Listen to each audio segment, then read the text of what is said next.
Eu quero começar por agradecer o convite e a oportunidade que a Sofia me deu para estar aqui convosco.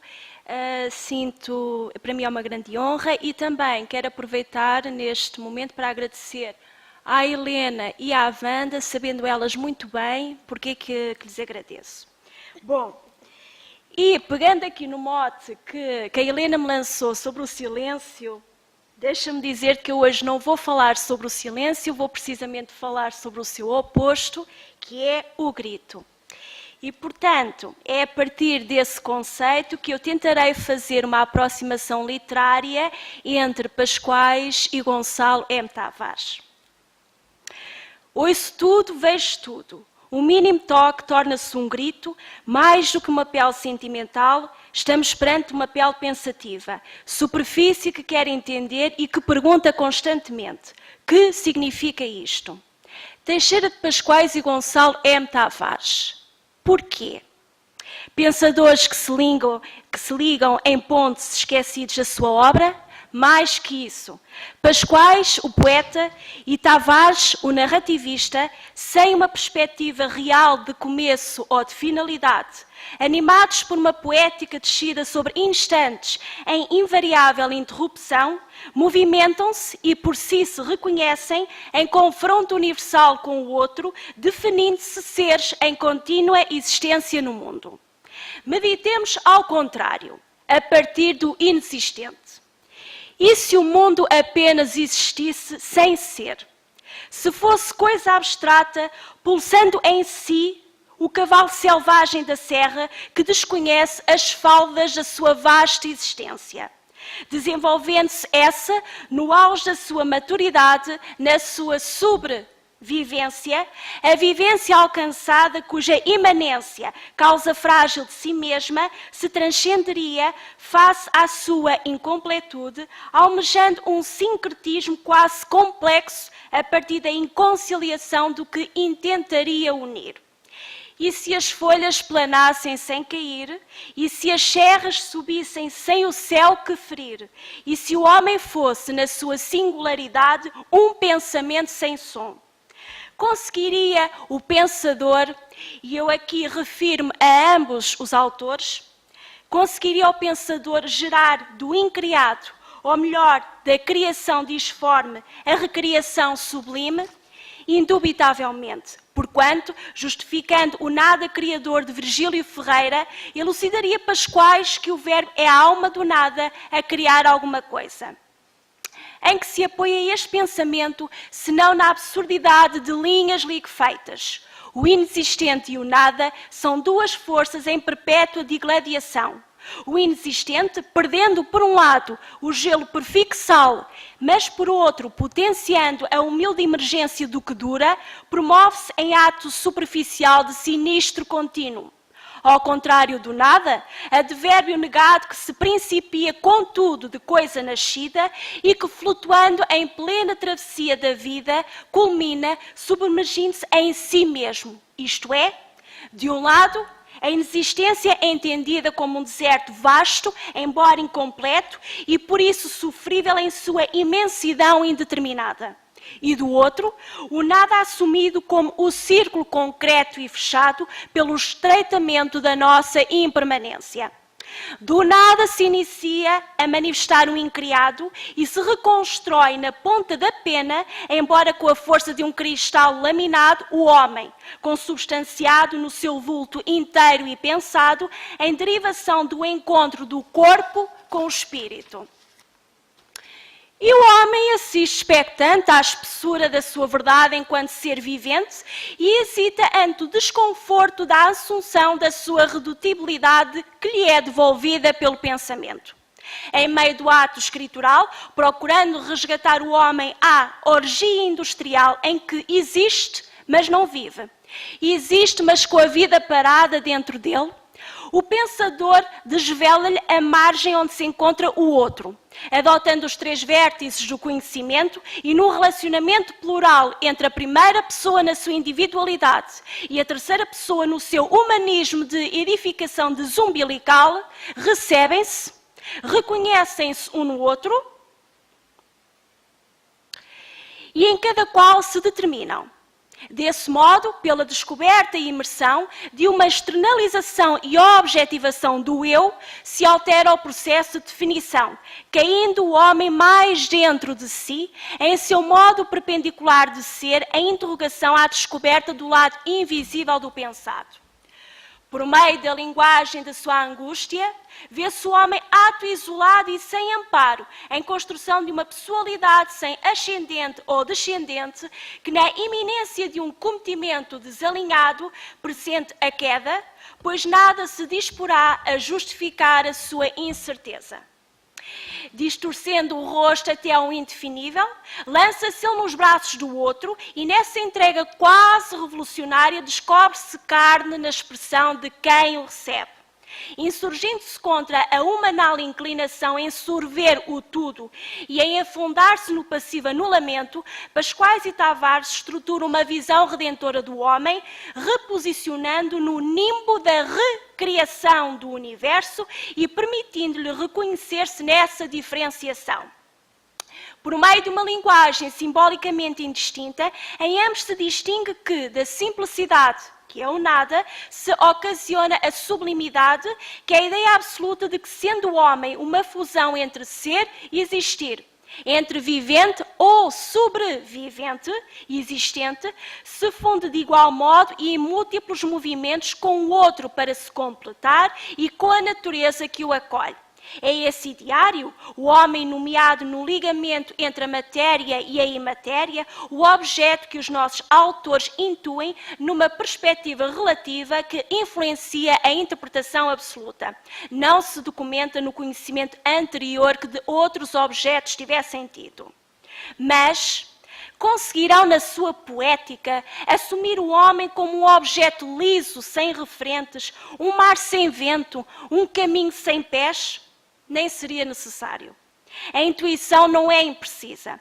Não se aparta totalmente da realidade vivida. Aguda e afinada, percepciona a essencialidade do objeto pela múltipla disposição da palavra, que interiormente se movimenta até o momento acertado de se apresentar inteira e renovada, perscrutadora incisiva da causa da nossa indecisão. E que linguagem? A da escrita magra dos nossos autores, mais genuína no encalço desse absoluto, senão a da expressão última do seu gesto, aquele que é grito, o grito que é a palavra que reformula o lugar do homem no abrigo do mundo. O abrigo, equivalente à aceitação, só lhe é permitido se abrir a ferida que traz em si e nela procurar o motivo que havia ditado esse distanciamento.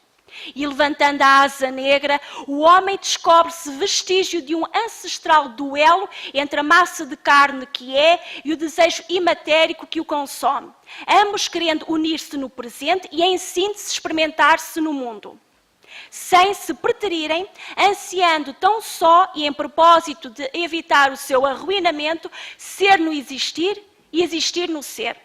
Em razão da quase salvação do homem, a linguagem, outrora vaporosa, incorpora-se no simbolismo obnubilado dos encadeamentos frásicos, pois de outra forma o absoluto seria um poeta em constante desfalecimento e o homem apenas uma ideia inacabada em eterna fragmentação. Expandindo a dúvida ingente sobre o que é o nosso eu, senão um irracional a desfolhar-se em raciocínios, consideraria Pascoais que ilumina, mas não se ilumina. Fala e é o próprio silêncio. Fala como se fosse a nossa pessoa e é. Fala das coisas como se as estivesse debaixo da língua e tem. É ele e tudo, sem antecedentes e sem pontos de referência, porque os inclui a todos igualmente. Pascoais escrevia com as costas fundas da serra nas suas mãos. Tavares escreve toldado pelos picos gelados e eriçados, lembrando um corpo em formação. Em ambos se invoca a subtileza da mágoa e a garganta funda no escuro do eco sem retorno, em que a palavra se poetiza em comunhão com a agressividade, não obstante, de forma contida, como razão de superação do abismo que distanciaria a substância concreta da matéria e o odor espiritual e errante do homem. Eis a questão. Assumindo-se que o homem é o modelo áspero do desgosto, qual das agruras comportaria o pecado? A carne passiva e receptiva, sem espaço de movência que não seja em torno de si mesma? Ou o espírito voejante e congregador do espaço inteiro na medula do homem em força centrípeta? Exercemos a nossa atividade em duas margens, banhadas por um rio desconhecido. Numa delas está o corpo em que existimos. Na outra, a alma em que vivemos. Morrer é ficar numa das margens. Na da vida como os anjos, ou na da existência como as árvores. O espírito, sendo imatérico e sem peso que o fixe, é uma água que se move como um nómada no deserto. Este percurso do peregrino, que na sua exclusão se afunda dolorosamente na incompletude, que tanto o poeta quanto o narrativista se revela que tanto o poeta quanto o narrativista se revê no homem que tenta aproximar-se da verdade. E este esforço é terrível. Sou muito imperfeito, como se a natureza, depois de um imenso trabalho, enlouquecesse. E enlouqueceu gerando o homem. Poderá a inteira salvação do homem ser grata ao gesto do grito? Pensamento em fisicalidade é o grito uma linha distendida com as veias latejando. Anterior ao signo da palavra, é ele a razão maior do conceito a distinguir. Pulmão e artéria coronária da palavra. Esforço da circulação sanguínea que nela se renova.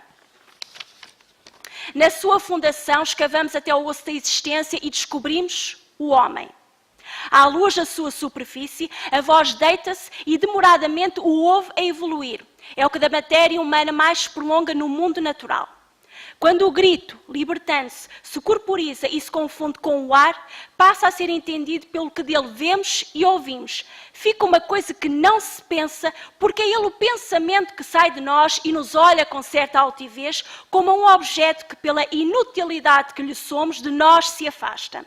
Deixa de nos pertencer. E é esse novo mistério que ocupa a sua representação no espaço e coloca à superfície algo inexistente até então. Inexistente ou ausente? Em todo o caso, sempre uma nova contribuição. Se assim é, voltamos ao início, ao nada. À evidência de que depois do grito está tudo feito e passa a ser este, antes de um novo começo, outro instante que se interrompe. Mas ficamos completos? O pensamento nascido cresce por dentro como um corpo delimitado que lentamente se vai abrindo e desenvolvendo em múltiplas camadas até se virar do avesso, expondo a carne sem pele. O pensamento está lá em cima, está em processo, pede ajuda, grita, quer descer, ser urinado, defecado, sair do ponto alto e do ponto limpo e descer até ao sítio onde o corpo se suja, quer descer para vomitar. Nem sempre medita e analisa. O pensamento também vomita. Implodindo no interior do mundo, o grito, que é pensamento em ação, principia a ocupá-lo. Em sua distinta forma, em passo lento e quase nós esquecido, invade os interstícios da nossa substância e gera raízes nas intermitências do vazio que deixamos cair e nos sustém, no outro ponto de si quase imperceptível, apesar de nódulo saliente que em nós, e de modo repugnante, pulsa mais vibrátil do que aquilo que, inominável, ainda luta por contrariar a sua externalização. Idealmente, como a um animal insubmisso, a esse movimento do pensamento que o homem sujeita ao impudor, castra-se-lhe a vontade, domesticando-a à cela da apreciação. Mas depois de expelido no ar, vai colhendo os pontos essenciais do que o orientará. Os dedos de Deus em tudo. Os dedos de Deus pousados no grito evocado na sua, a de Deus, boca acolhido. Quando se exibe, rasga a pele da alma humana e expõe os desejos mais secretos, testemunhando o indivíduo do julgamento do outro, ao julgamento do outro, que com ele partilha a mesma condição humana.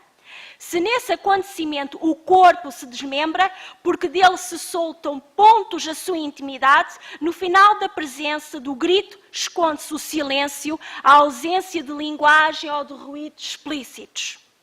Isoladamente estáticas, as duas extremidades fundem-se organicamente e o movimento muscular da nossa carne distende-se e contrai-se. Prolonga-nos no espaço e no tempo, supera-nos. Antes de existir, porque antecede o homem no seu debate dual, já o grito o era. movimento que nos morde e nos interrompe na ação, antes mesmo de ter ocupado lugar físico no nosso conhecimento, sinte com a sua respiração pesada a pluma que à palavra se encosta. Concluindo, a ilusão, porque nunca há conclusão. O pensador tira a pele da palavra. Sente que o seu interior pulsa, a palavra humana toca ao silêncio das coisas mudas, porque disseram tudo. E porque disseram tudo são perfeitas. Já em último registro, liberta o animal que dentro dela se movimenta sempre em redor de si próprio, em jogo injusto de se autoconhecer. No entretanto, o mecanismo de pulverização do espectro extrema-se nos limites que se prolongam por dentro do homem. Repara o narrativista que o grito disruptivo é uma língua bem humana, inventada como se escavasse no céu um buraco à medida da agonia, ou ainda mais pequeno, cumprindo o objetivo de, nele entrando, se reduzir à insignificância, impedindo que os membros se desenvolvam. Fragmenta-se o impossível, desligando-se de si o étimo e renova-se o objeto, atribuindo-lhe uma possibilidade, a de existir. Porque de ser já acontecia. Ou talvez tivesse já a existência e com o toque do grito o pensador lhe desse a essência e a definição de ser. Estamos perante uma visão não partilhável e tudo o que não é partilhável aproxima-se de ser considerado absurdo pelos outros, pelos não iniciados. Onde a imperfeição? Existe ela na matéria vulnerável de que o homem é feito? É ela o afundamento prolongado da perfeição? Ou a certeza da frustra e tensional tentativa aglutinante e inconseguida das duas composições que fazem o homem? Não nos esqueçamos que no corpo faz a alma o seu aparecimento e na alma encontra o corpo a sua remissão. Não se sabe. Só o grito, pelo seu movimento ascensional e gélido, nos poderá salvar. No seu fio fino e fundo encontra-se o homem, que, elevando o pé acima da fronteira que orla a sua existência intuída, percebe que a vida é um grito. Ao lado da existência que é silêncio, a vida é um grito que Deus ouve.